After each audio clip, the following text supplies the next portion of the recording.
In the lawless frontier town of Dead Horse Creek, fate works in mysterious ways.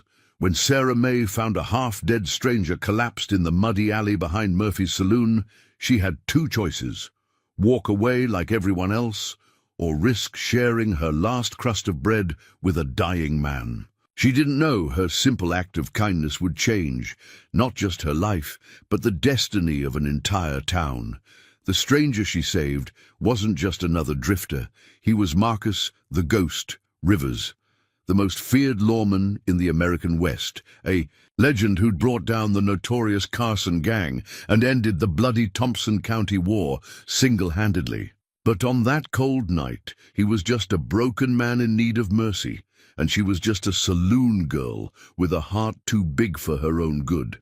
This isn't just another Western tale. This is the story of how a saloon girl's compassion awakened a legend, and how that legend would return to save not just her, but an entire town from the iron grip of the most ruthless outlaws this side of the Mississippi. Some say kindness is weakness, but they've never seen what happens when mercy and justice join forces. Before we jump back in, tell us where you're tuning in from, and if this story touches you, make sure you're subscribed, because tomorrow I've saved something extra special for you. The morning sun cast long shadows through the dusty windows of Murphy's Saloon as Sarah May wiped down tables, her movements careful to avoid aggravating the bruise on her ribs, a gift from last night's rowdy customers.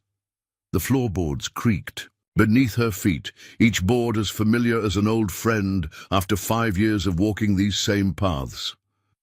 "Girl, you're cleaning tables that ain't even dirty," Murphy called from behind the bar, his voice gruff but not unkind. The old barkeep had taken her in when she was barely 17, fresh from a failed marriage and desperate for any kind of work.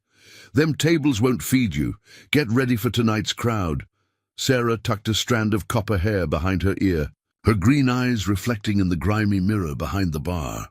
At 22, she was already considered an old hand at Murphy's, outlasting most girls who came through Dead Horse Creek. The town had a way of either breaking people or turning them hard. Sarah had managed something different, keeping her. "Kindness while growing strong." "Got another letter from the bank," Murphy muttered, sliding an envelope across the bar. "Third one this month. Carson's boys are squeezing every business in town, using the bank to make it legal like." Sarah picked up the letter, her fingers tracing the official letterhead. Ever since the Carson gang had bought controlling interest in the town's only bank, they'd been slowly choking the life out of Dead Horse Creek. Legitimate businesses found their loans called in, while saloons and gambling houses owned by Carson's allies flourished. "We'll manage," Sarah said, though the words felt hollow. "We always do." The saloon's batwing doors creaked open, admitting Doc Wilson, his medical bag in hand. The old physician's face was grim. "Sarah, got a moment? Mrs. Peterson's asking for you. The baby's coming early." Sarah glanced at Murphy, who nodded. This was part of why she'd survived when others hadn't. She'd made herself useful beyond just serving drinks and looking pretty. She'd become something of an unofficial midwife, helping Doc Wilson with the town's women who couldn't afford proper medical care. "Take what you need from the kitchen," Murphy called as she grabbed her shawl. "God knows we've got more food than customers these days." The walk to the Peterson place took her past the town's empty storefronts, each one a testament to Carson's growing power. Where once Dead Horse Creek had been a bustling trade stop, now it was slowly dying. Only the saloons and brothels seemed to thrive, their garish lights a mockery of the town's former prosperity. Sarah's hand unconsciously went to the silver pendant around her neck, the only thing left behind by the mysterious drifter she'd helped 3 days ago. She hadn't told anyone about him, about how she'd found him half dead in the alley or shared her meager dinner. In Dead Horse Creek, kindness could be seen as weakness, and weakness was something she couldn't afford to show. The pendant was strange. Heavy silver worked into the shape of a star, but not like any lawman's badge she'd ever seen. The symbols around its edge were unfamiliar, and something about it felt important, though she couldn't say why. Mrs. Peterson's labor was difficult but successful. As Sarah helped clean the newborn girl, she found herself thinking about futures and possibilities. Dead Horse Creek wasn't a place for dreams, everyone said, but as she looked at the tiny life in her arms, she couldn't help but hope for something better. Night was falling by the time she returned to Murphy's.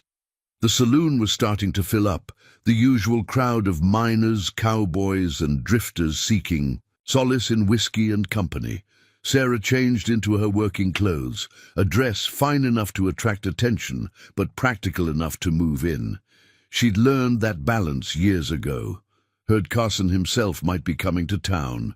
Jenny, one of the newer girls, whispered as they prepared for the evening. They say he's buying up more property, making plans for something big. Sarah's hand went to the pendant again. Something was changing in Dead Horse Creek. She could feel it in the air, like the electricity before a storm. That stranger she'd helped.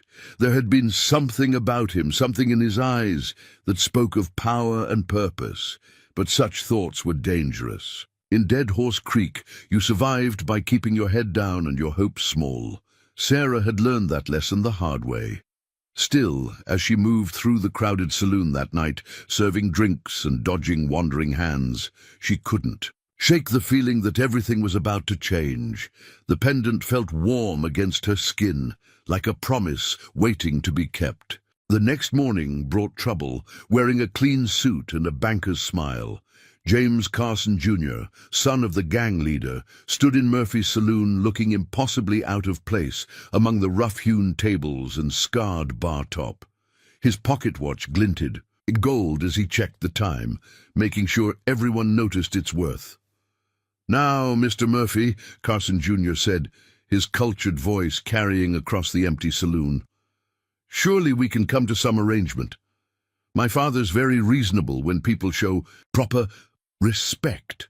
Sarah pretended to clean glasses while listening, her hands shaking slightly. She'd seen Carson Jr.'s version of reasonable before.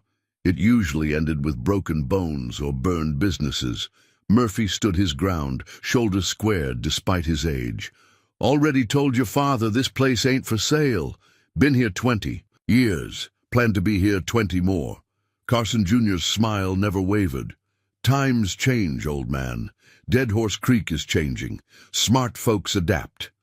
His eyes drifted to Sarah, lingering uncomfortably. "Shame if anything happened to your people. Pretty young thing like that could find herself in trouble." The threat hung in the air like smoke.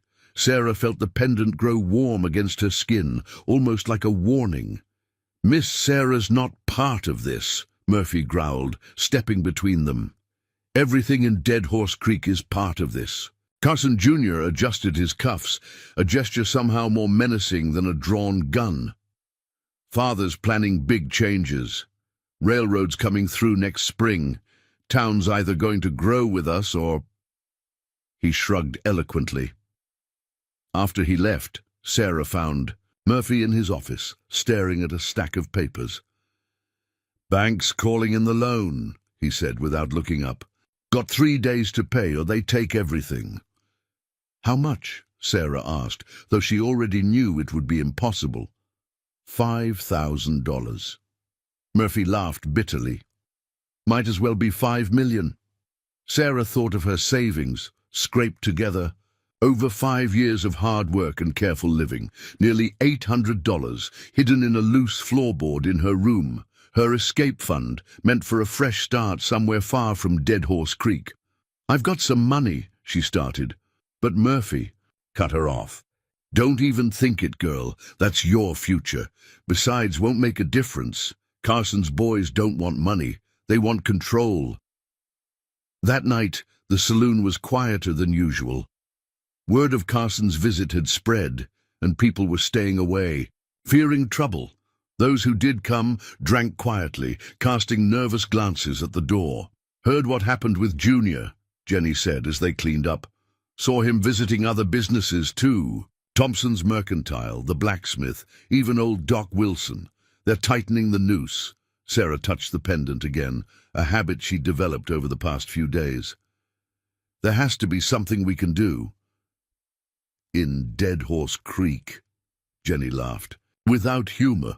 Only thing to do is leave while you can. Town's dying anyway, has been since the mines started drying up. Carson's just finishing the job.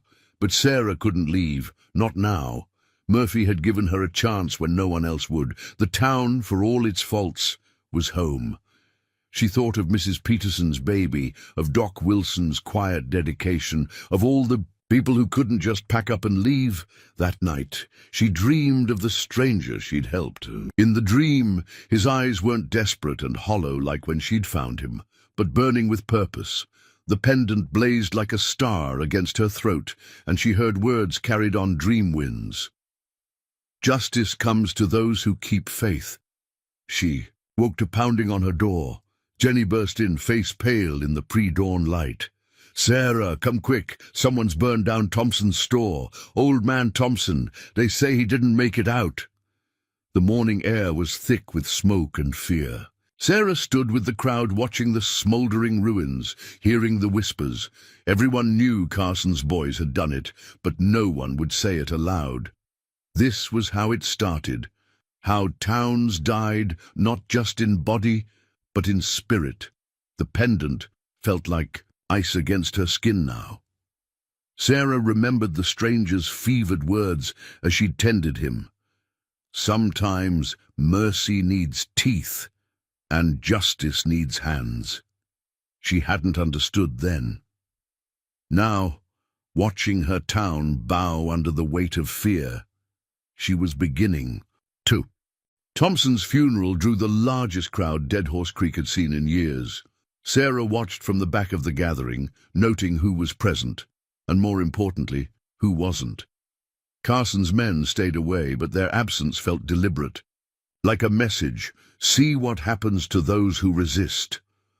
"Never seen old Thompson look so peaceful," Doc Wilson muttered beside her. "Man fought in the war between the states, built this town with his bare hands, just to die in his nightshirt when they torched his life's work." Sarah's fingers found the pendant again. Someone should do something. Someone should, the doc agreed, his voice heavy with meaning. Heard talk of a man who might. Stories floating down from up north. They say he ended the Thompson County War single-handed, brought down the whole Carson outfit in Willow Creek. Sarah's heart skipped. The Carson gang had holdings in Willow Creek. Had being the word. Place is free now. Man they called the Ghost saw to that. Some say he can't be killed. Others say he's justice incarnate, Doc Wilson shrugged. Course, those are just stories. But Sarah's mind was racing. The stranger she'd helped, his fever-ravaged mumblings about Willow Creek, the scars she'd seen while tending his wounds, that strange silver pendant he'd left behind. Her thoughts were interrupted by the arrival of James Carson himself. Unlike his son's polished appearance, the elder Carson dressed like what he was, a ruthless man who'd clawed his way to power. He rode a massive black horse through town, flanked by 6 hard-looking men. The crowd parted before them like water. Carson dismounted smoothly, despite his age, and approached the gathering. "Come to pay my respects," he announced, loud enough for all to hear. "Tragic accident, burning to death in one's own store. Shows how careful we all need to be." Sarah felt sick at the performance. Carson laid a wreath on Thompson's grave, then turned to address the crowd. "Dead Horse Creek's changing, friends. Railroad's coming, progress is coming. Old ways—" He glanced meaningfully at the fresh grave. "Got to make way for new. But change don't have to hurt, not if folks are smart about it." His eyes swept the gathering, lingering on each business owner. "I'm offering fair prices for properties. Today only. Tomorrow?" He shrugged. "Well, accidents happen." Sarah watched faces in the crowd. Some showed fear, others resignation. A few burned with helpless anger, but none showed defiance. Dead Horse Creek was breaking. That evening, Murphy's was packed, people drinking to forget, to gather courage, or just because they didn't know what else to do. Sarah moved through the crowd, hearing fragments of conversation. Selling to Carson tomorrow. Can't fight progress. And heard about Willow Creek. Just stories. Near midnight, one of Carson's men started trouble. Sarah saw it coming. They always started the same way. A dropped drink, an accusation, a shove. Within minutes, chairs were flying. Enough! Murphy's voice boomed across the saloon. He stood behind the bar, shotgun raised. The fighting stopped instantly, not from Murphy's threat, but because everyone saw Carson Jr. entering through the bat-wing doors. Now, Jr. said, that banker's smile in place. Just high spirits, no need for violence. He surveyed the damage with obvious satisfaction. Though property damage like this could affect your insurance, lucky for you, we're still accepting offers. Sarah felt something change inside her. The pendant burned against her skin as she watched Murphy's shoulders slump. This was how it happened. Not with gunfights at high noon, but with paperwork and accidents and 1,000 small surrenders. She thought of the stranger she'd helped. How broken he'd seemed that night. But there had been something else in him too, a core of steel beneath the weakness. He'd left the pendant for a reason, left it with her. Late that night, after the saloon closed, Sarah made a decision. In her small room above the saloon, she pried up the loose floorboard and took out her savings. $800 wouldn't save the town, but maybe it could buy time. Time for what? She touched the pendant, remembering Doc's words about the ghost. A sound from outside drew her to the window. Riders were coming into town, a lot of them. Carson's men carrying torches. The time for waiting was over. Torchlight cast savage shadows on the streets of Dead Horse Creek as Carson's men surrounded Murphy's saloon. Sarah counted at least 20 riders, more than she'd ever seen the gang bring to town at once. The pendant at her throat felt like ice against her skin, a warning of the violence to come. "Get everyone upstairs," Murphy ordered, his voice steady despite the fear in his eyes. Back rooms, away from the windows. But before they could move, the batwing doors burst open. James. Carson strode in, flanked by his son and 4 hard-faced men carrying coal oil cans. The gang leader looked different tonight. Gone was the pretense of civilization, replaced by naked malice. "Time's up, Murphy," Carson announced, his voice carrying to every corner of the saloon. "Town's changing tonight. Either you change with it, or—" He gestured to the coal oil cans. Sarah felt Jenny trembling beside her as Carson's men began spreading out through the saloon. The few remaining customers pressed themselves against the walls, trying to become invisible. Murphy stood his ground, behind the bar, but Sarah could see his hands shaking. "This is my place," Murphy said, but his voice lacked conviction. 20 years. 20 years of holding back progress, Carson Jr. cut in smoothly. 20 years of defying the natural order. That ends tonight. Sarah watched in horror as the men began dousing the saloon's walls with coal oil. The sharp smell filled the air, making her eyes water. But something else was happening, too. The pendant against her skin was growing warmer, almost humming with energy. "Wait," she heard herself say, stepping forward. "I have money. $800. Take it. Give us more time." Carson's laugh was like breaking glass. "Hear that, boys? The saloon girl wants to negotiate." His eyes raked over her appraisingly. "Though maybe we could work something out. Pretty thing like you could be useful in my establishments. Might even let old Murphy here keep his place, under new management, of course." The pendant burned now, and with it came a surge of something Sarah had never felt before. Pure, righteous anger. "I've seen what happens to girls in your establishments, Carson. Seen them carried to Doc Wilson broken and used up. I'd rather burn." A dangerous silence fell. Carson's smile vanished. That can be arranged. You don't want to do this, Sarah continued, her voice stronger than she felt.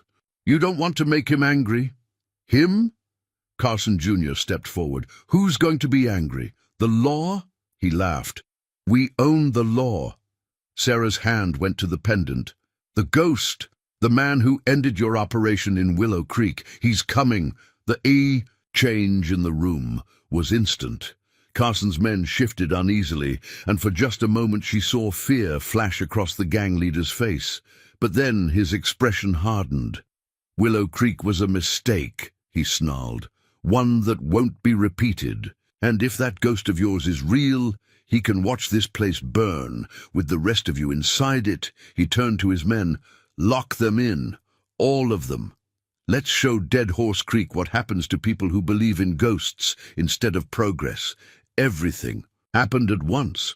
Murphy reached for his shotgun, but took a pistol butt to the head before he could raise it. Jenny screamed as rough hands grabbed her.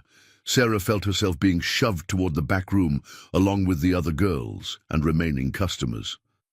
You have 1 hour, Carson announced, as his men barricaded the doors. 1 hour to think about your choices. Then the coal oil meets a match, and Dead Horse Creek gets its message about crossing the Carson gang. Through the windows, Sarah could see more of Carson's men surrounding the building, ensuring no one could escape. The town watched from darkened windows, doors firmly shut against the night's evil. But something was happening. The pendant wasn't. Just warm now, it was pulsing like a heartbeat against her skin. And in the distance, barely audible over the sound of fear and desperate prayers, came the rhythm of approaching hoofbeats. Sarah touched the silver star, remembering the stranger's fevered words from that night. Justice comes when mercy calls. She hadn't understood then, but now, as the hoofbeats grew closer and the pendant burned with otherworldly energy, she realized she hadn't just saved a dying man that night. She'd awakened a legend. Carson's voice carried through the barricaded door. 55 minutes, folks. Better make peace with whatever God you believe in. Sarah stood in the darkness, surrounded by the fearful whispers of the trapped and desperate. But for the first time that night, she smiled, because she knew something Carson didn't. The God of justice was already here, and he wore a silver star. The coal oil fumes made breathing difficult as Sarah helped Murphy to his feet, blood trickling from where Carson's men had struck him. Outside, torchlight danced like demons' eyes, while Carson's men waited to burn them alive. 45 minutes remained. The back wall, Murphy whispered, touching his bleeding head. Behind the storage shelves, there's a reason I never fixed those loose boards. Hope flickered in Sarah's chest. A way out? Maybe. For some, it's tight, leads to the alley, but Carson's men will be watching. Murphy's eyes swept the room, counting. 23 people can't all escape that way without being seen. Sarah's mind raced. The pendant's warmth spread through her body, bringing clarity with it. We don't all need to escape, we just need to get help. Jenny, who'd been listening, stepped forward. I'm the smallest. I can squeeze through, run for Doc Wilson's. No, Sarah said, touching the pendant. I need to go. The ghost. He'll be looking for this.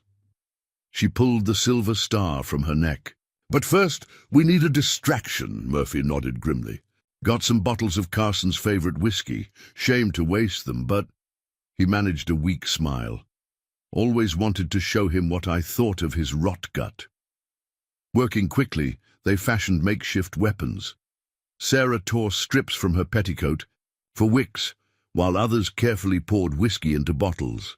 The irony wasn't lost on her, using Carson's own liquor to fight back. Ladies and gentlemen, Carson's voice boomed from outside. 40 minutes until your decision is due. Though I must say, smoke and whiskey make for a fine combination, laughter from his men, but Sarah noticed something else. The hoofbeats she'd heard earlier were gone. The night had gone strangely quiet, like the calm before a storm. Now, Sarah, whispered. Murphy hurled the first bottle through a front window.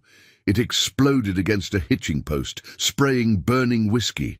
Carson's men scattered, cursing. More bottles followed, creating chaos in the street.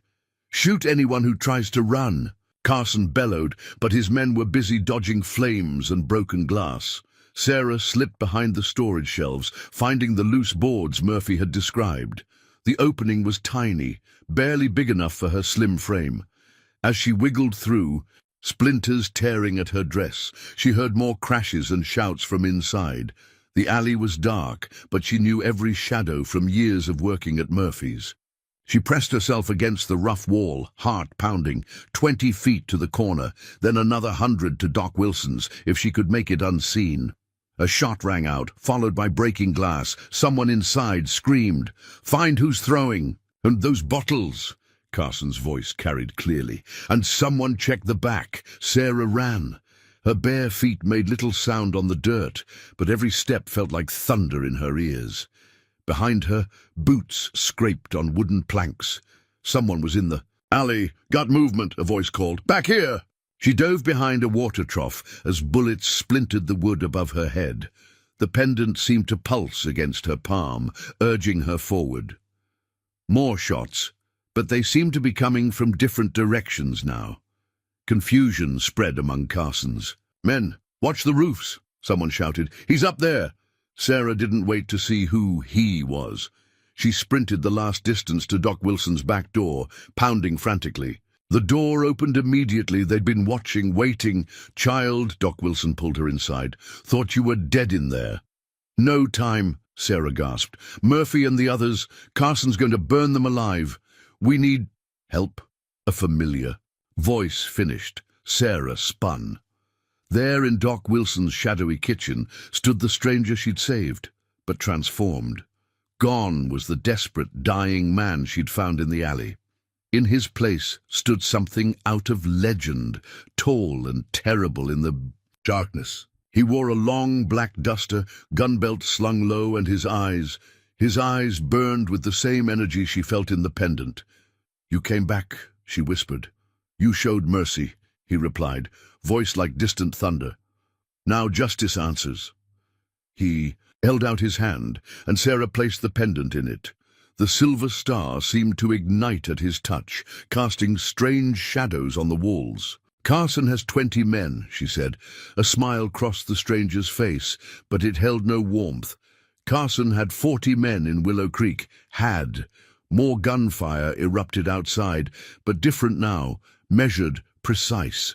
The chaos of Carson's men gave way to shouts of alarm. "Been busy while you kept them distracted," the stranger said. "Carson's about to learn why they call me Ghost. No one ever sees where the bullets come from." He moved to the door, then paused. "Stay here. You've done your part." "No." Sarah surprised herself with her own conviction. "Those are my people in there, my home. I'm helping." The stranger studied her for a long moment, then nodded. "You already proved you're brave. Now prove you're smart. Follow my lead exactly. Doc, got that medical bag ready? Something tells me you'll be busy tonight." Doc Wilson patted his bag. "Been ready since I heard Carson was coming. Some folks need to learn. Mercy's got teeth too." The stranger, the ghost, checked his guns with practiced ease. "That it does, Doc, that it does." He turned to Sarah.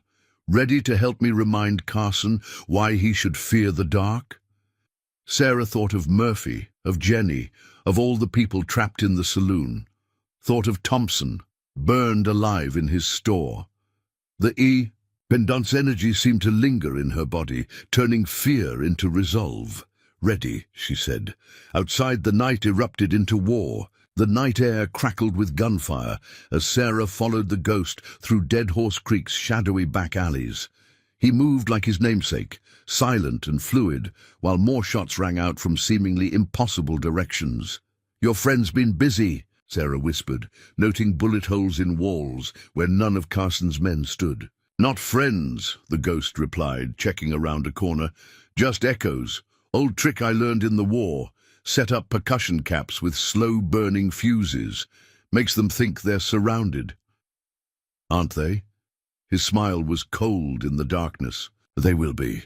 Carson's voice boomed from the street. 20 minutes, then we light it up, ghost or no ghost." The ghost touched the silver pendant now pinned to his duster. "First rule of hunting snakes, make them strike where you want." He handed Sarah a small mirror. "Remember how to signal like I showed you?" She nodded, thinking of the quick lesson. In Doc's kitchen, 2 flashes meant danger, 1 meant clear, 3 meant move now. "Good. Get to the water tower. When you see my signal, start the fire." "The fire?" Sarah's eyes widened as she realized. "The coal oil they brought. Best weapon's the one your enemy brings to the fight." He touched her shoulder briefly. "You saved my life with kindness. Now let me save your town with justice." Sarah crept toward the water tower, while the ghost seemed to melt into the shadows. The streets had grown strangely quiet, except for the occasional pop of a percussion cap, keeping Carson's men jumping at ghosts. From her elevated position, Sarah could see the whole scene. Carson's men had spread out, trying to cover every approach. To the saloon, but they were nervous, shooting at shadows. 3 already lay groaning in the dirt, taken down by shots that seemed to come from nowhere. "Find him!" Carson Jr. shouted, his cultured voice cracking with fear. "He's just one man!" A shot rang out and Junior's hat went flying. Another shot and the gun was knocked from his hand. One man was enough in Willow Creek. The ghost's voice seemed to come from everywhere at once. "One man's enough here." Sarah saw the signal, a quick flash of silver in the darkness. She angled her mirror, reflecting the moonlight. 1 flash. Clear. The ghost's voice carried again. "Carson, remember what I told you in Willow Creek about how fire cleanses? Burn the saloon!" Carson screamed. "Burn it now!" His men rushed forward with torches, exactly as the ghost had predicted. But as they approached the coal oil-soaked walls, Sarah saw the trap. Water was seeping out from under the saloon's foundation, washing away the fuel, carrying it down the slight grade of the street. Right toward where most of Carson's men were standing, the ghost's shot was like thunder in the quiet night. His bullet struck a torch dropped by one of his earlier victims, still burning in a puddle of diluted coal oil. The street erupted in flames. Carson's men found themselves standing in fire that seemed to chase them, following the trails of fuel that had spread beneath their feet. Their own coal oil, meant to burn the saloon, now cut off their escape routes. "Murphy!" The ghost's voice carried through the chaos. "Back doors clear! Now!" The saloon's back door burst open, and hostages began pouring out. Murphy had them ready, just as planned. Sarah watched them flee through the alleys, while Carson's men were distracted by the flames. "Kill them," Carson ordered, but his men were too busy saving themselves from the fire that seemed to have a mind of its own, herding them like cattle. The ghost appeared in the middle of the street, a dark figure wreathed in flames. "Time to settle accounts. Carson, just like Willow Creek." "Take him!" Carson screamed, but his men's nerve was breaking. They'd come to burn out helpless townspeople, not face a legend. "Remember what I promised?" The ghost's voice carried over the crackling flames. "Said, if you ever threatened innocent people again, I'd make you watch while your empire burned." More shots rang out, precise, devastating. Gun belts were shot away, knees taken out with surgical accuracy. Not killing shots, but deliberately crippling ones. 20 men, Carson, the ghost continued, advancing through the flames like they couldn't touch him. "Just like you had 20 minutes. Time's up." Sarah watched in awe as the ghost seemed to be everywhere at once, moving through his own carefully crafted chaos like a dancer. Carson's men fell one by one, disarmed or disabled by shots that seemed impossible. "He's not human," one of Carson's. Men screamed, throwing down his gun and running. Others followed, fleeing into the night. Carson and his son found themselves alone, backing away from the approaching figure. "Willow Creek was just the beginning," the ghost said. You're done here, Carson. The law's coming, real law. They'll find enough evidence in your saddlebags to hang you 10 times over. Kill him, Carson Jr. screamed at his father. Kill him! But James Carson, terror of Dead Horse Creek, scourge of 3 territories, did something no one had ever seen. He ran. Dawn broke over Dead Horse Creek, painting the aftermath in shades of grey and gold. The street outside Murphy's still smouldered, coal oil burns scarring the dirt.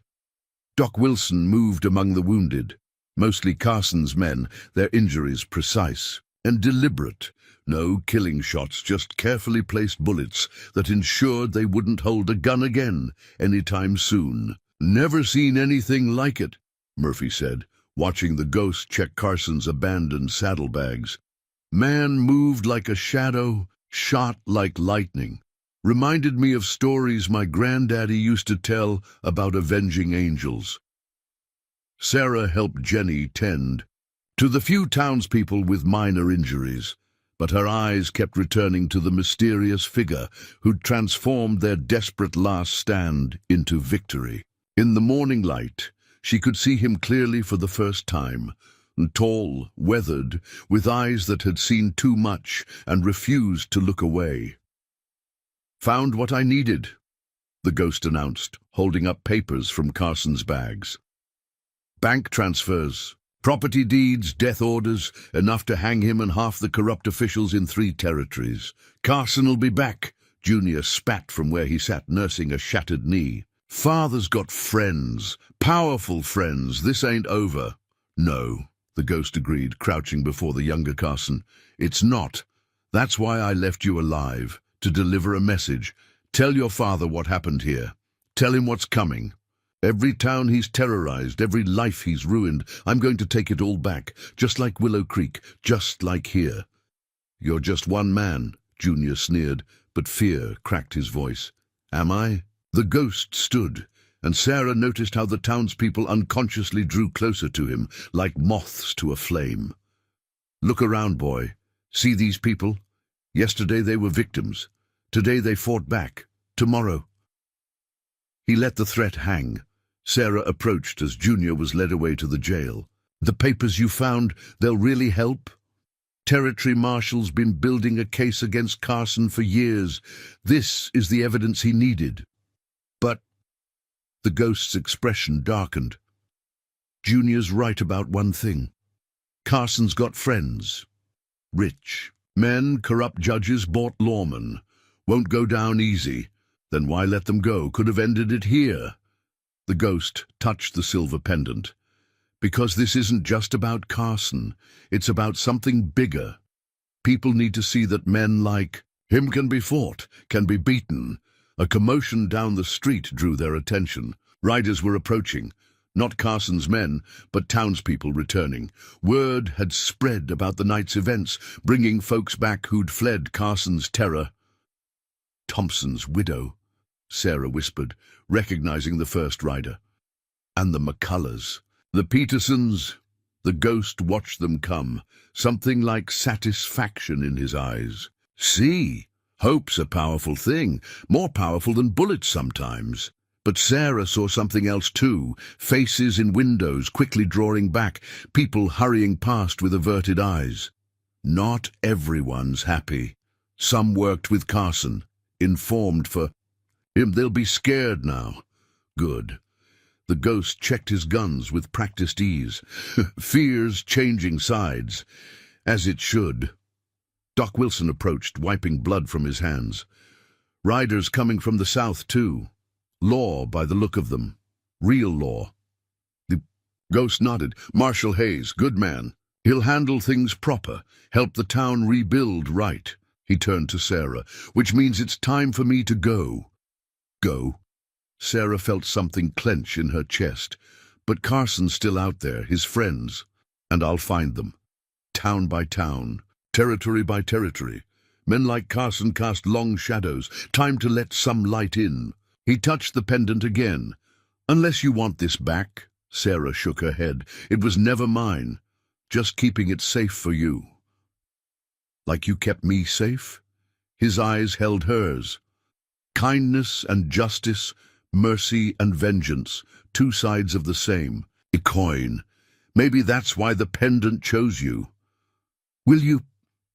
Sarah hesitated. Will you come back? Carson will. Which means so will I. He mounted his horse, a dark stallion that seemed to appear from nowhere. Keep watching the dawn, Sarah May. Justice rides with the morning light. As he rode out, Sarah heard whispers spreading through the growing crowd. The ghost, the legend, the man who'd brought hope back to Dead Horse Creek. But she remembered him differently. A broken man she'd found in an alley, saved with nothing but kindness and a crust of bread. It's not over, Murphy said beside her, watching the horizon. Carson's friends won't like what happened here. They'll come looking. Sarah touched her throat where the pendant had rested. Its warmth lingered, like a promise. Let them come, she said softly. The dawn always follows the darkness. Always. 3 days passed like a fever dream in Dead Horse Creek. Marshal Hayes and his deputies took charge, sorting through Carson's abandoned documents, taking statements, restoring order. But Sarah felt the undercurrent of tension, saw it in the way people still jumped at sudden noises, how they hurried inside at dusk. Found another one, Jenny said, sliding a note across the bar. Sarah unfolded it carefully. More threats, this time against Murphy's family back east. That made 5. In 3 days, Carson's friends making themselves known. Murphy growled, pouring drinks with hands that shook slightly. Judge Matthews suddenly can't hear our case. Bank's talking about reviewing all its loans, legitimate ones too, and 3 merchants who were going to testify changed their minds this morning. Sarah watched the street through Murphy's windows, remembering the ghost's words about Carson's connections. The victory had been real, but now came the harder fight, against money, influence, and the kind of power that worked in daylight wearing respectable faces. "Riders coming," someone called from outside. Everyone tensed, but it was just the afternoon stage, arriving early for once. Sarah noticed how Marshal Hayes's deputies moved to casual but strategic positions, hands near guns. The stage brought mail, including a letter that made Murphy's face go pale. "Court order," he said quietly. "Emergency hearing about the saloon's ownership. Tomorrow morning in Carson City." "That's 50 miles away," Sarah protested. They expect us not to show," Murphy cut in. "Which means they'll rule in favor of whoever bought Carson's claim to the property, probably one of his legitimate business friends." Thunder rolled suddenly, making everyone jump. Storm coming, but the air felt wrong, too heavy, too still. Sarah's hand went to her throat, missing the pendant's familiar warmth. The batwing doors swung open, admitting a tall figure in a rain-spattered duster. For a moment Sarah's heart leaped, but it was just another traveler. Until he spoke. Her Dead Horse Creek had some excitement. The voice was cultured, smooth as silk. "Shame about Carson. Man always paid his legal fees on time." Sarah felt the change in the room, the way Marshal Hayes straightened, how Murphy's hands tightened on his shotgun under the bar. This was no ordinary traveler, Judge Ashworth, Hayes said carefully. "Long way from your courthouse, just passing through." The judge smiled, but it never reached his eyes. "Thought I'd see this ghost everyone's talking about, man who thinks he's above the law." Above corrupt law, maybe. The new voice made everyone turn. There in the doorway stood the ghost, silver pendant gleaming against his black duster. Sarah hadn't heard him enter, hadn't seen where he came from. He was simply there, like a shadow taking form. "Vigilante justice has no place in civilized society," Ashworth said. But Sarah saw fear crack through his composed facade. "Good thing. Dead Horse Creek ain't civilized then."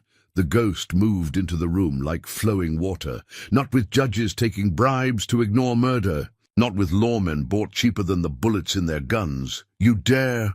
"Found your name in Carson's papers, Judge, along with some interesting numbers. Be shame if those papers found their way to the territorial governor."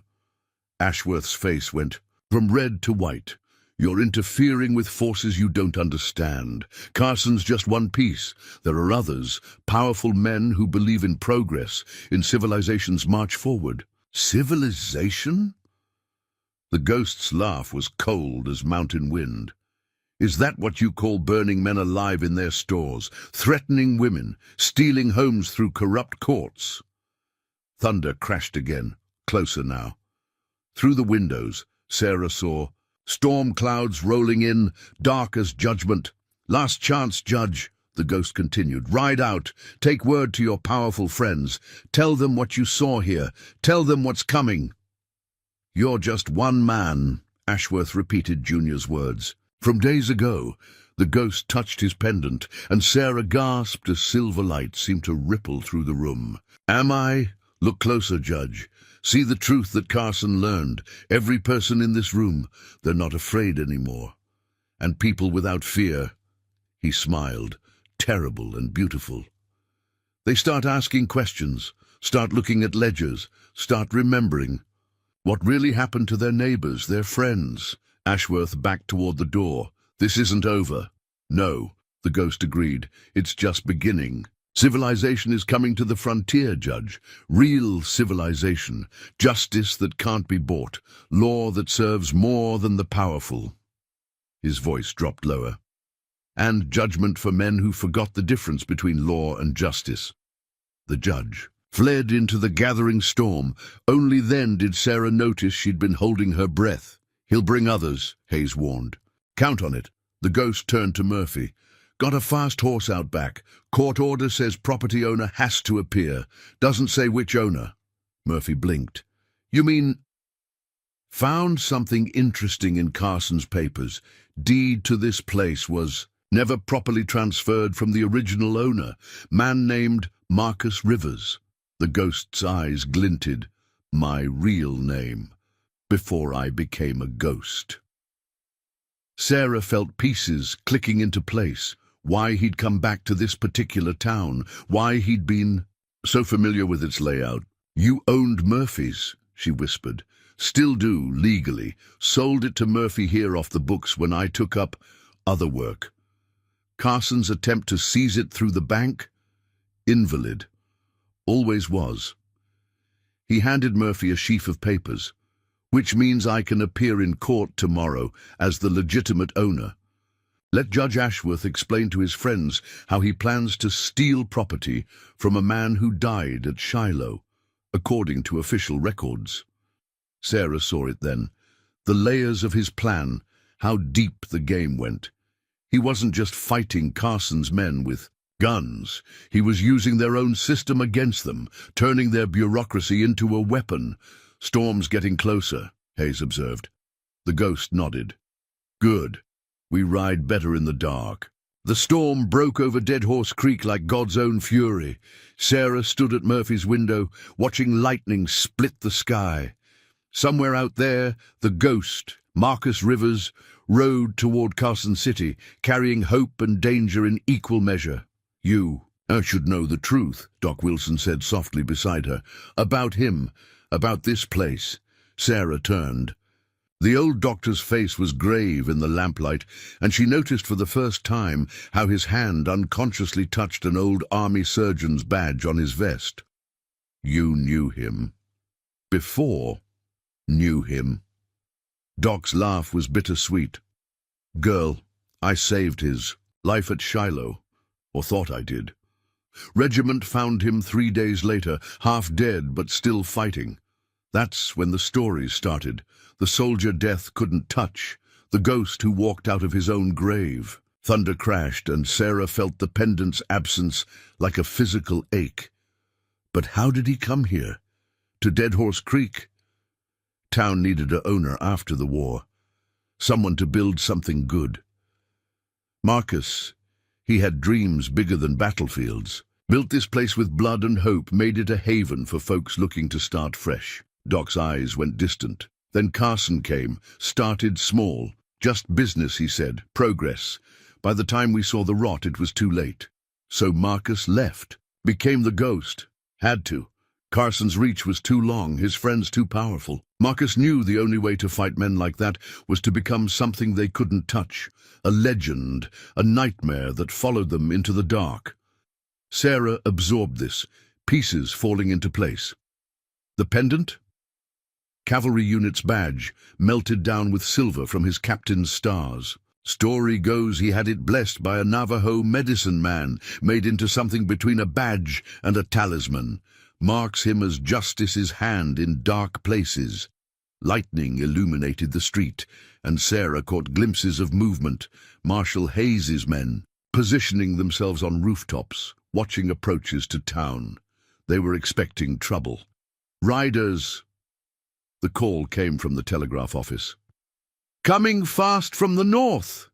Sarah counted 8 horsemen emerging from the storm, led by a figure. She recognized James Carson himself, returned with what looked like professional gunmen.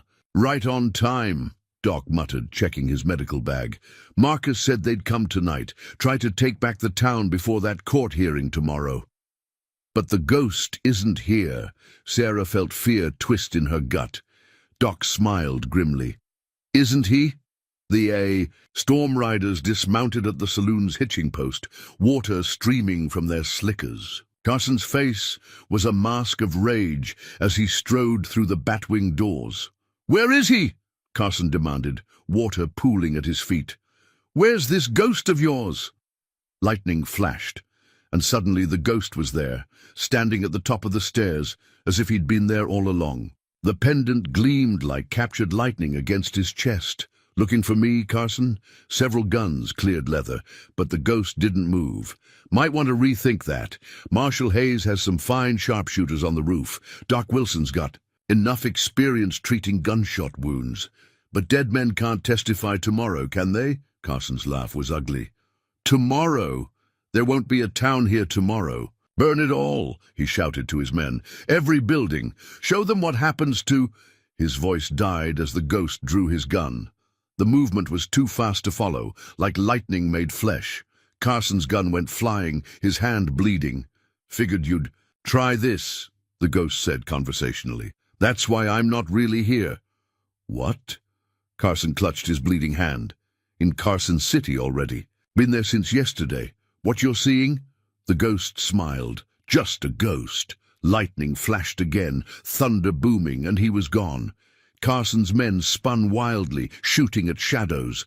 But there he was again, by the bar. Then the window, then the stairs, everywhere and nowhere. "It's a trick!" Carson screamed. "He can't be in 2 places." "Can't I?" The ghost's voice seemed to come from every corner. "You never did understand, Carson. I'm not just a man. I'm what happens when good people have had enough. When mercy gets tired. When justice needs hands." Sarah watched in awe as the ghost seemed to multiply with each lightning flash, appearing and disappearing, herding Carson's men into a tight group. She remembered Doc's words about legends and nightmares. Marshal Hayes's deputies appeared in doorways, rifles raised. "Drop them," Hayes called from the street. "Or find out if ghosts can stop bullets better than flesh and blood." Carson's men, professionals though they were, broke. Guns clattered to the floor. Only Carson himself remained defiant. "You're still just a man," he snarled at the ghost, who now stood solid before him. "Bleed like any other." "Maybe." The ghost touched his pendant. "Care to test that theory?" Instead, Carson ran, fleeing into the storm that seemed to swallow him whole. His men surrendered quietly after that. "How?" Sarah asked Doc later, after Hayes's deputies had taken the prisoners away. "How was he here, and in Carson City?" Doc's eyes twinkled. "Who says he was? Sometimes the best weapon against men like Carson isn't a gun or a badge. It's what they believe. Fear's a powerful thing, especially fear of what you can't explain."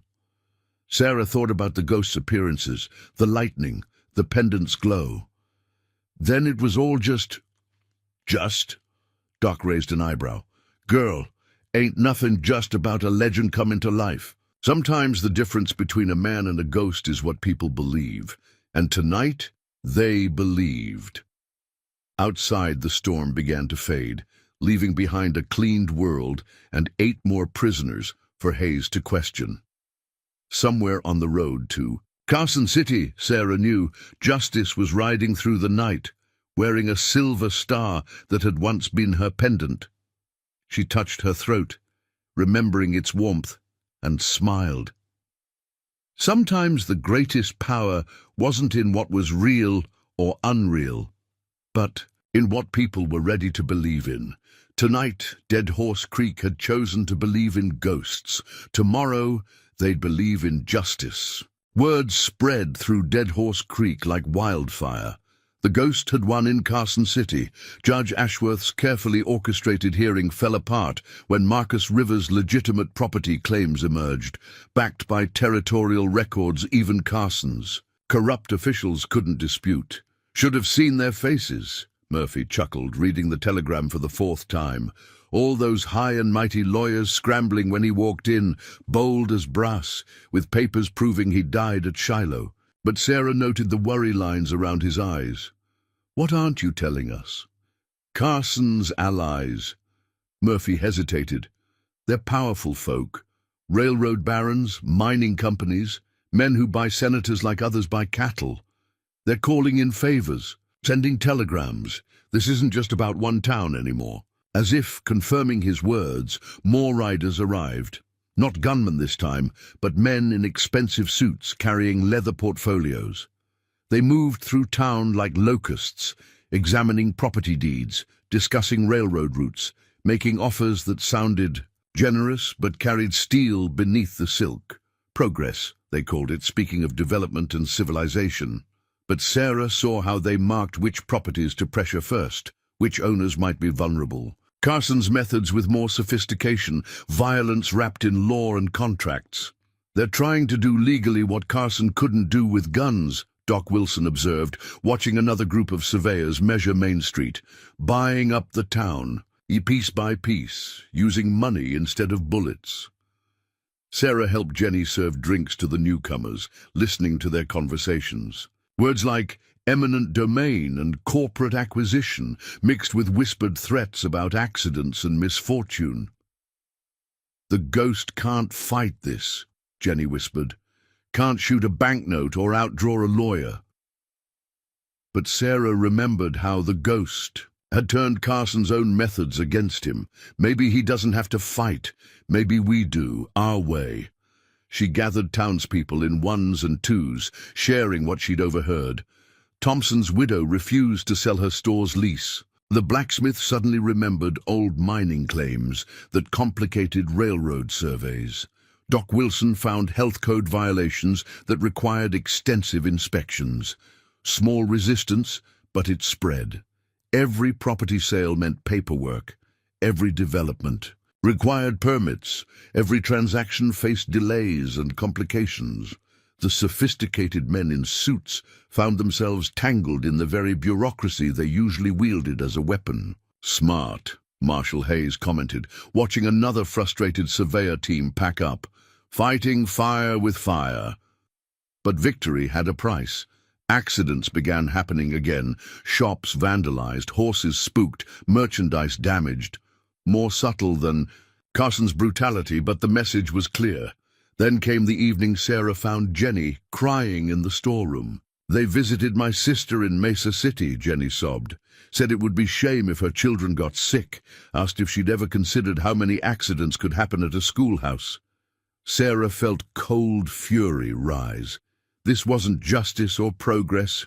It was Carson's evil wearing a respectable face. She was still standing there, fists clenched when she felt it, warmth at her throat, like a remembered kiss. The ghost stepped from the shadows, silver pendant gleaming. They think they're being clever, he said softly. Using my own tactics. Law and fear instead of guns. Can you stop them? Sarah asked. Already have. His smile was dangerous. While they were here trying to buy the town, I was visiting their offices in Carson City. Amazing what you find in private files. Proof. Of bribes, records of threats, lists of crimes done in progress's name. Evidence? Being delivered to honest judges and newspaper editors as we speak. Men like that fear exposure more than bullets. By morning, they'll have more pressing concerns than one small town. But Sarah saw tension in his stance. There's more, isn't there? Carson's gone to ground. His friends are calling in real muscle, not just gunmen, but professionals, men who hunt ghosts for a living. He touched the pendant. War's coming, Sarah, bigger than Dead Horse Creek. Question is, are these people ready? Sarah thought of Jenny's tears, of Thompson's burning store, of all the small cruelties done in civilization's name. They're ready. We're ready. The ghost studied her for a long moment. Might have given you more than a pendant that night. Might have given you a curse, drawing you into this fight. No curse, Sarah said firmly. A choice. My choice. Lightning flickered in the distance, though. The sky was clear. The pendant seemed to pulse with its own light. Storm's coming, the ghost said softly. Not just rain this time. Blood and thunder, justice and vengeance. Last chance to walk away. Sarah straightened her spine. Already told you, this is my home, our home. We'll face the storm together. He nodded slowly. Then let's give them something to fear, something bigger than one ghost. Show them what happens when a whole town decides to haunt those who destroy it. Outside, more riders were approaching, hard men with hard eyes, coming to hunt a legend. But Sarah smiled, feeling the town's resolve harden like steel in fire. Let them come. Dead Horse Creek had learned that the strongest weapons weren't guns or money, but belief and unity. They'd fought Carson's brutality and won. They'd fought corrupt law and won. Now they'd show these new enemies what happened when you pushed good people too far. Show them why even ghosts chose this town to haunt. The storm was coming, and this time they'd meet it standing together. The truth arrived with the morning stage. A single newspaper from Carson City that shattered everything. Sarah stared at the headline, her world crumbling. Ghost of Shiloh exposed. Marcus Rivers alive, working for railroad interest. Below was a photograph that couldn't be denied. The ghost, their legend, their savior, shaking hands with railroad executives 3 years ago. The article detailed his role as a territory reclamation specialist, hired to clear troublesome and towns through elaborate deceptions. It's all here, Murphy said, voice hollow as he read. The pendant's a prop, blessed by a paid actor. The ghost appearances done with flash powder and mirrors. Even Willow Creek, he didn't save it, he helped. Break it. Town's a railroad depot now. Jenny burst in, face streaked with tears. The bank's calling in every loan. Railroads already started construction at the north end. They're saying we have no legal right to stop them, that all our delays were based on fraudulent claims by a railroad agent. Sarah felt physically ill, every moment, every word, every seeming act of justice. Had it all been theater? A professional manipulation to make the town surrender willingly instead of fighting? Sarah. Doc Wilson's voice was gentle. There's more. That night you found him in the alley. It was staged, Hayes said from the doorway, his marshal's badge catching the morning light. Carson confirmed it when we caught him an hour ago. The ghost, or whatever his real name is, planned it all. Knew your reputation for helping people, used it to gain the town's trust. Even that pendant was planted for you to find. The pendant. Sarah remembered its warmth, the way it seemed to pulse with power. All tricks, all lies. But Carson's men, she protested weakly. The shots, the fire, blanks and careful choreography, Hayes answered.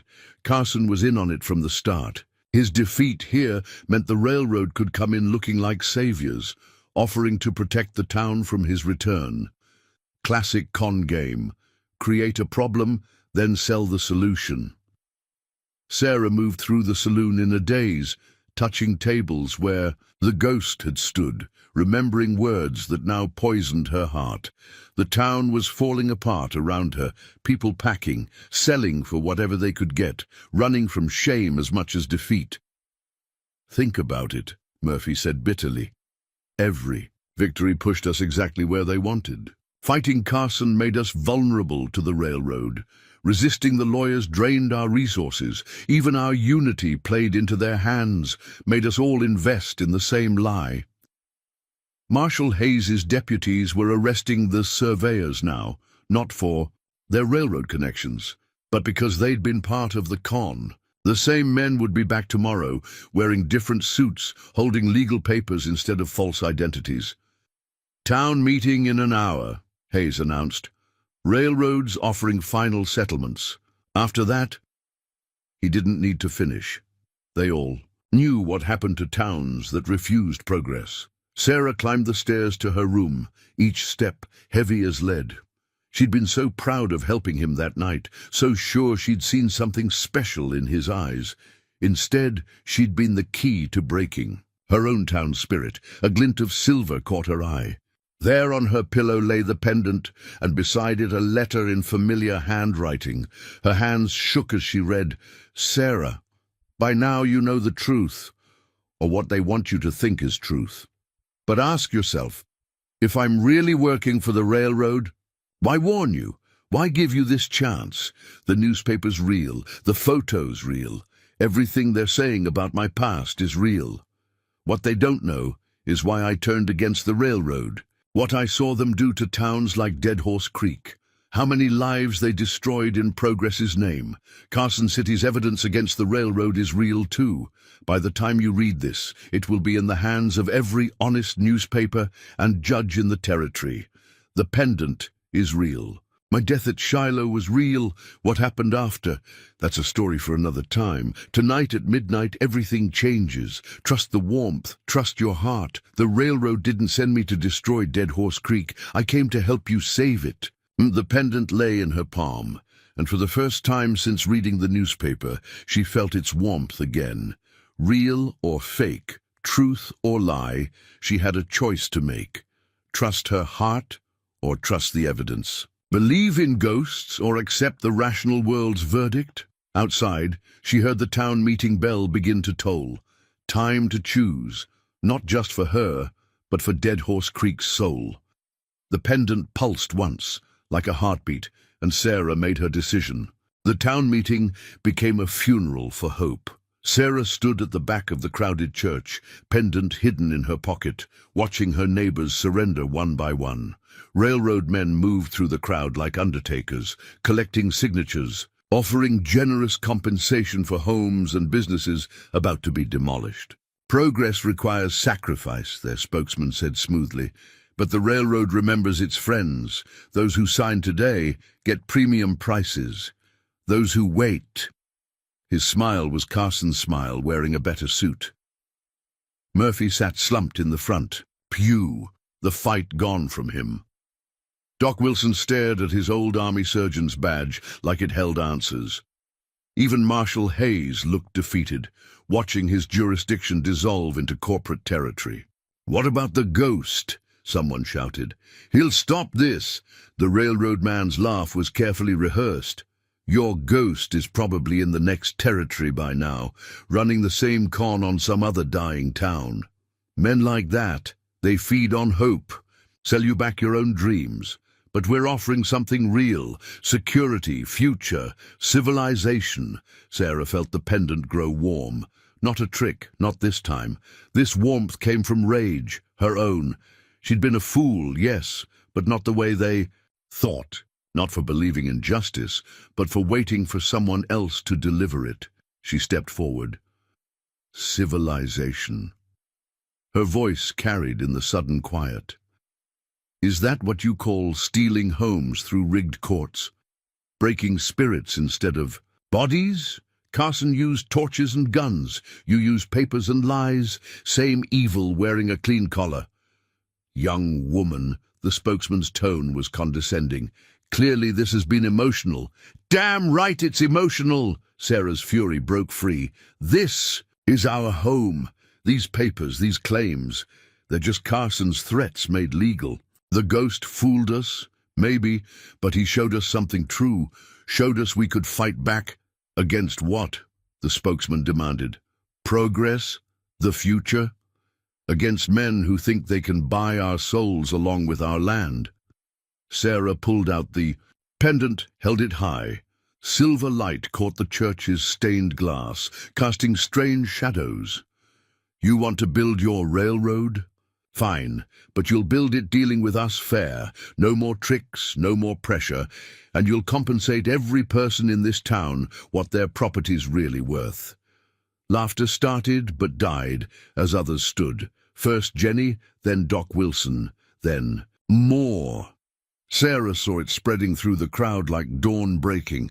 Not hope this time, but something stronger. Determination. You're making a mistake, the spokesman warned. Don't let one girl's hysteria— Ain't hysteria, Murphy interrupted, standing straighter. It's clarity. Ghost fooled us about him, sure. But Sarah's right. He showed us our own strength, showed us what happens when good people stand together. You'll be ruined, the railroad man snapped. All of you. We have power you can't imagine. You know? Marshal Hayes stepped forward, telegram in hand. Just got word from the territorial capital. Seems someone's been sharing evidence of railroad corruption with every newspaper from here to St. Louis. Stocks already dropping. Investors asking ugly questions. The spokesman's face went pale. Impossible. Those files were locked in. A ghost's hands are hard to stop, Sarah said quietly. Ain't that right, Marcus? The ghost stepped from the church's shadows, real as sin and twice as dangerous. Told you I'd help you save it, he said softly. Never said how. Chaos erupted. Railroad men went for hidden guns but found themselves facing Marshal Hayes's deputies and a dozen angry townspeople. The spokesman tried to run but stopped short. Every exit had a ghost in it, silver pendant gleaming. One man can't be in all those places, he stammered. One man, no. The ghost, the real one, moved to Sarah's side. But a legend? A story people believe in? That can be everywhere. You tried to use my past against me. Forgot the most important part of that past, which is, I really did die at Shiloh. The ghost's smile was terrible and beautiful. Everything since then? Just justice finding its hands? Sarah felt the pendant pulse like a heart coming alive. The railroad men saw it too. Saw silver light dance across determined faces, saw their own tricks and lies turned back on them. Outside, thunder rolled across a cloudless sky. Dead Horse Creek was about to teach the railroad a lesson about real progress, real civilization, and about the power of ghosts made flesh by belief. Night settled over Dead Horse Creek like a held breath.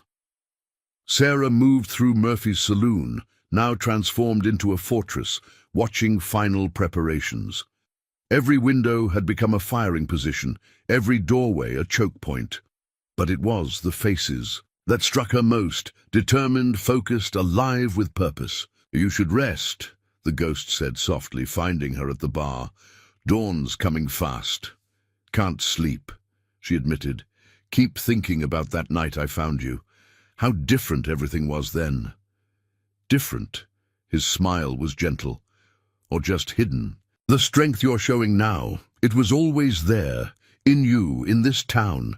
Sometimes people just need a reminder of who they really are. Thunder rolled again in the cloudless sky. Through the windows, Sarah watched townspeople moving in the darkness, setting final traps, checking positions, sharing quiet words of courage. They're not just fighting for property anymore, she realized. This is about something bigger. Always. Was? The ghost touched his pendant, matching the one at her throat. Carson, the railroad, they're not just stealing land. They're stealing dignity, hope, the right to stand up and say no to men with money and guns. Marshal Hayes approached, his badge catching lamplight. Scouts report Carson's men are camped 3 miles out, At least 60 guns, maybe more. They've got cannon, 2 brass 12-pounders. Expected that. The ghost nodded. They'll use them to break our barricades, try to scatter our defense. Can we stop them? Already have. His smile turned predatory. Sent some friends to visit their camp tonight. Amazing how much damage a few tools can do to cannon wheels. They'll figure it out eventually, but by then... The newspapers, Sarah, understood. The evidence of corruption will have spread. Progress cuts both ways, the ghost agreed. Telegraph makes it harder to bury truth, but we have to hold till then. Hold and show others it can be done. Doc Wilson joined them. Medical. Bag ready. Got every cellar and strong room prepared for wounded. Women and children are safe in the mine tunnels. Town's as ready as it can be. Sarah felt the weight of it all. Not just the coming battle, but what it meant. Dead Horse Creek wasn't just fighting for itself anymore. It was becoming a symbol, a story that would spread across territories. You don't have to stay, the ghost told her quietly. You've done enough. More than enough. Try to make me leave, she challenged. This is my home, my fight. Maybe even more than yours. He studied her for a long moment, then unfastened his gun belt. Then you'll need this. I don't know how. Yes, you do. He helped her buckle it on. Same way you know how to serve drinks, deliver babies, give hope to the hopeless. It's about taking care of your own. The weapon should have felt foreign, but instead it settled naturally like the pendant. At her throat, both symbols of something deeper, the responsibility of standing up, of fighting back. Murphy called everyone together for a final meeting. Maps were studied, positions confirmed, signals arranged.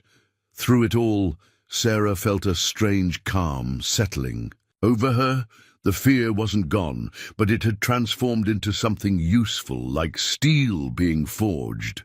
They'll come from the north, the ghost explained, following the railroad survey route, trying to make a point. First lights in 4 hours, get what rest you can.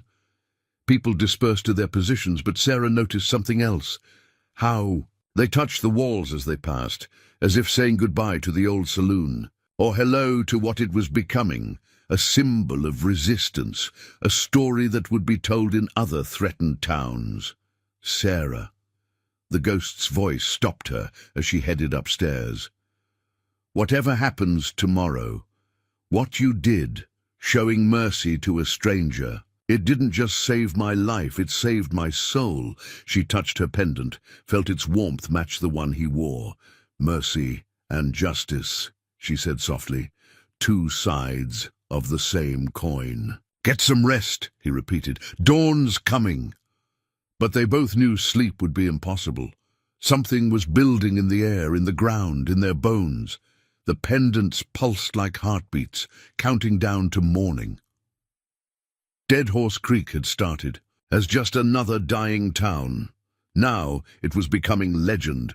Tomorrow would determine what kind, a story of defeat or a rallying cry for every place where good people had been pushed too far.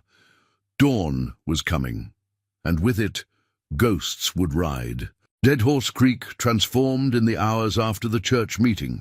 Barricades rose at strategic points, guided by the ghosts' expertise, but built by townspeople's hands. Murphy's Saloon became a command center, its long bar covered in maps and telegrams. Carson's coming, the ghost announced, marking positions on the map. Railroads hired him and his whole gang as private security, giving him a chance at revenge while keeping their own hands clean. How many? Marshal Hayes studied the marked approaches to town. 60 men. Professional gun hands from 4 territories. They'll hit at dawn, trying to take the town before those newspaper stories about railroad corruption can spread further. Sarah watched more reports arrive by telegraph, other towns rising up, inspired by Dead Horse Creek's stand. The railroad stock was plummeting as investors learned the truth about their methods. They're desperate now, the ghost continued, makes them dangerous. This isn't just about one town anymore, it's about their whole operation. If we win here, other towns will fight back. The whole house of cards collapses. So they'll try to make an example of us, Doc Wilson said grimly, checking his medical supplies. Show what happens to folks who resist progress. Jenny burst in, breathless from running. Riders spotted on the North Road. Not Carson's men. Looks like Thompson's boys. And the McCullers. And half the families that ran last week. They're coming back to fight. Sarah felt the pendant pulse warmly as more riders arrived. Not just locals, but faces she didn't recognize. Hard men with haunted eyes, carrying guns and badges from other territories. Friends of yours, she asked the ghost. Men who fought injustice elsewhere. Some I helped, some just heard what's happening here. Railroad's got enemies everywhere. Now those enemies have a rallying point. Murphy was organizing supplies, his voice stronger than it had been in days. Ammunitions distributed, food and water stored. Medical stations set up in the basement. Got everyone who can't fight moved to safe locations. What about the railroad? Men we captured? Hayes asked. Locked in the bank vault. The ghost's smile was cold. Seems fitting. Left them paper and ink. They can write confessions while they wait. Might save their lives when this is over. Sarah saw the change in the town. Not just physical preparations, but something deeper. People walked straighter, spoke clearer. Fear had been replaced by purpose. They'll still come, Hayes warned. Carson's men, probably reinforced by corporate. Gunmen. They've got the numbers. Numbers don't matter, the ghost said softly. Not against belief, not against justice. He turned to Sarah. You showed them that. Showed me too. I still don't understand, she admitted. The newspaper, the railroad connection, and how much was true. All of it. I did work for them, did help break towns. Each time told myself it was progress, civilization, until Willow Creek. His eyes went distant. Watched a woman like you try to save her home. Watched her die trying. Something broke in me that day. Or maybe something healed. The man who died. At Shiloh finally remembered what he'd fought for. The pendant seemed to shimmer as he spoke, and Sarah understood suddenly. It wasn't magic. Not really. It was purpose, belief, the weight of justice made physical. Carson's men will come in waves, the ghost continued, addressing the growing crowd. First wave tests our defenses, second hits where they think we're weak, third wave's the hammer. Everything they've got trying to break us through sheer force. And our plan? Someone asked. Let them come. Let them spend their strength against walls built by belief. Let them learn what happens when good people stand together. He touched, his pendant matching the one at Sarah's throat. They think they're fighting one ghost? Show them a whole town of them. As if in answer, thunder rolled across the cloudless sky. The air felt charged, heavy with purpose. Sarah looked at faces around her. Farmers, merchants, saloon girls, all transformed by conviction into something stronger than any hired gun. Dawn's coming, Hayes announced. Carson's men will arrive with it. Sarah felt the pendant's warmth spread through her chest. Then let's give them a proper Dead Horse Creek. Welcome. Outside, more riders were arriving, not running from the coming storm, but riding toward it. Somewhere out there, Carson gathered his army of mercenaries and killers. But here, in this small frontier town, something more powerful was assembling. Justice was finding its hands. Mercy was growing teeth, and ghosts were preparing for war. Dawn broke over Dead Horse Creek like judgment, painting the sky in shades of fire and blood. Sarah stood at Murphy's upper window, watching Carson's army emerge from the morning mist. Riders stretched across the horizon, their weapons glinting in the early light. Count 68 guns, the ghost said beside her. Carson in front, railroad men in back, staying clean, exactly as expected. The pendant at Sarah's throat burned warm as Carson's voice boomed across the silent town. Last chance. Surrender now. We'll let you leave with your lives. Fight and we burn it all. No one responded. Dead Horse Creek waited, every window and doorway harboring defenders, every shadow potentially hiding a ghost. They're expecting us to break, the ghost observed. Expecting fear. His smile was cold. Let's show them what this town's really Made of. The first wave came hard and fast, 20 riders charging straight down Main Street, confident in their numbers and firepower. They hit the first barrier at full gallop, and that's when Dead Horse Creek revealed its teeth. Hidden ropes, snapped tight, horses went down, and precise fire from a dozen windows dropped riders before they could clear leather. The few who made it through found themselves in a deadly crossfire, every angle covered, every retreat blocked. "Fall back!" Carson screamed, watching half his first wave go down in seconds. "Pull back and regroup!" "Second wave coming," Sarah warned, seeing riders spread out for a wider attack. "They're trying to flank." Thunder cracked from a cloudless sky. Both pendants flared with silver light, and suddenly the ghost was everywhere, on the roof, in the street, emerging from alleys. Each figure identical, each moving with the same deadly grace. "Impossible," one of Carson's men screamed. "How many are there?" "As many as justice needs." The ghost's voice seemed to come from every direction. "As many as mercy demands." Sarah understood now. The town itself was fighting back, every shadow and corner remembering what it meant to stand against evil. The pendants weren't magic. They were focus points for something deeper, the power of belief, of righteous anger, of good people saying, "Enough." Carson's men faltered, superstition warring with greed. But their leader's voice whipped them forward. "They're just tricks, mirrors and smoke, burn it all." The second wave hit harder than the first, attacking from 3 directions. But Dead Horse Creek was ready. Jenny and her girls dropped coal oil barrels from rooftops, creating walls of fire that split the attackers. Thompson's widow and her sons commanded the south barricade, their rage over their father's murder making every shot count. Sarah moved through it all like a ghost herself, directing defenders, calling out warnings, her borrowed gun speaking only when necessary. The pendant's warmth spread through her whole body, connecting her to every part of the fight. "They're bringing up the cannon," someone shouted. "Let them waste time." The ghost appeared beside Sarah, real and solid, despite his doubles still fighting. Across town. By the time they figure out the sabotage, multiple riders appeared on the ridge, but these weren't Carson's men. Marshal Hayes' voice carried clearly, "Territory Marshal, throw down your weapons." But Carson was too far gone, too invested in rage and revenge. "Kill them all," he screamed, and the final wave began, everything he had left thrown at the town in one desperate assault.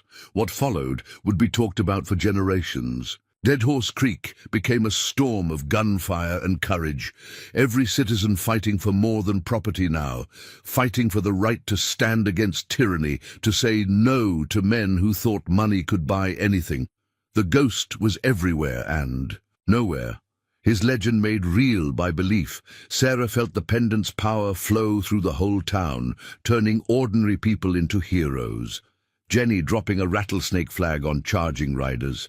Murphy's shotgun speaking from impossible angles. Doc Wilson calmly tending wounded under fire while quoting scripture about judgment. Carson himself led the push toward Murphy's, determined to destroy the heart of resistance. He never saw the real threat until too late. Sarah herself, standing, in plain sight on the saloon's porch. "You're just a saloon girl," he snarled, raising his gun. "What do you think you can do?" Sarah felt the pendant pulse like a second heart. "Show you what happens when you push good people too far." Her shot took his gun hand, just as the ghost had taught her. The second took his horse out from under him. As Carson hit the dirt, the impossible happened. His men began surrendering, not to the ghost, not to Hayes's marshals, but to Sarah and the townspeople, ordinary citizens who'd found extraordinary courage. The battle wasn't over. Pockets of resistance remained, railroad men trying to salvage something from their collapsing scheme. But the tide had turned, not just in Dead Horse Creek, but across the frontier. The legend was spreading, carried by telegraph and testimony, not just about the ghost now, but about a town that stood up, that turned enough into action. Justice had found its hands, mercy had grown teeth, and ghosts rode with the morning light. The morning sun climbed higher over Dead Horse Creek, revealing the full scope of battle. Carson lay in the dust, clutching his shattered hand, while his remaining men threw down their weapons. But at the edge of town, the railroad executives had one last card to play. "Burn the evidence," their leader shouted to his personal guards. "Get to the bank vault. None of those papers can survive." Sarah's voice cut through the chaos. "You still don't understand. It's not about the papers anymore." She stood in the middle of Main Street, pendant blazing like a star. Around her, townspeople emerged from their positions, not running or hiding, but walking proud. The ghost materialized beside her, solid and real, his matching pendant pulsing with shared purpose.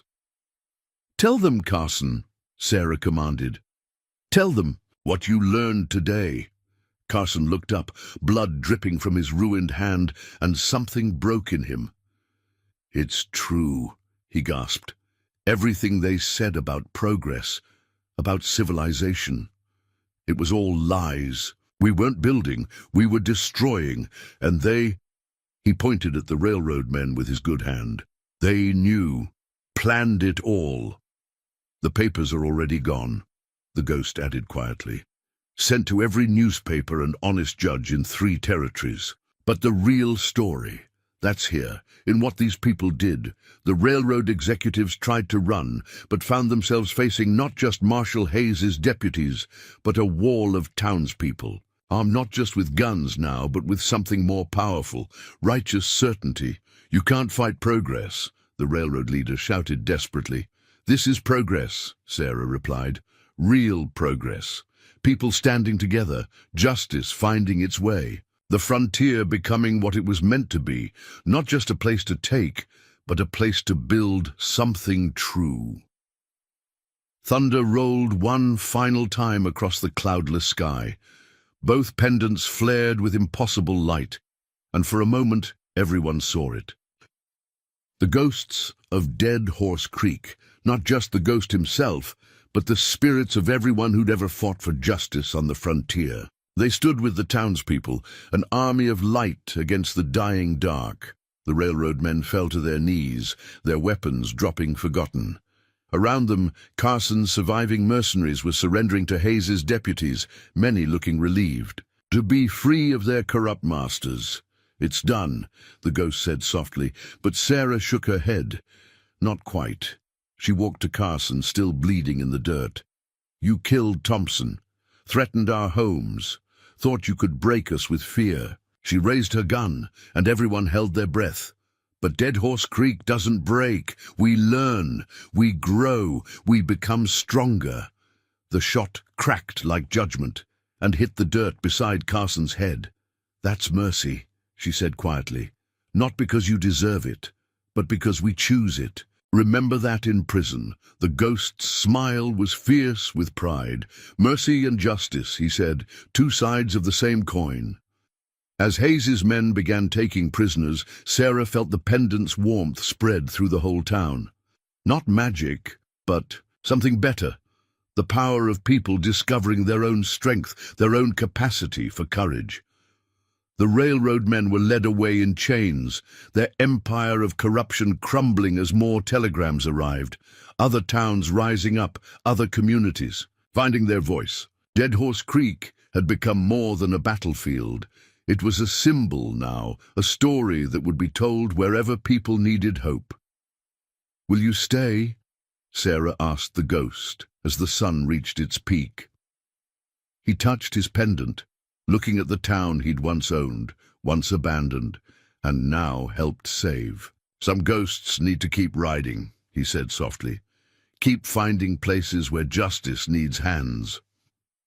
"And some ghosts," Sarah replied, her own pendant glowing, "need to remember they're also men. Men who deserve peace." Around them, Dead Horse Creek was already beginning to rebuild, its people transformed not just by victory, but by the discovery of their own power. They didn't need a ghost anymore. They had become something stronger, a community that would never again bow to tyranny, never again forget its own strength. The ghost, Marcus Rivers, looked at Sarah for a long moment. Then he smiled, and it was a human smile, full of warmth and hope. "Maybe," he said, "it's time some ghosts came home." 1 month after the battle, Dead Horse Creek had changed so much that travelers sometimes rode past without recognizing it. The town had a new name now, Justice Springs, though old-timers still used both names, each carrying its own kind of pride.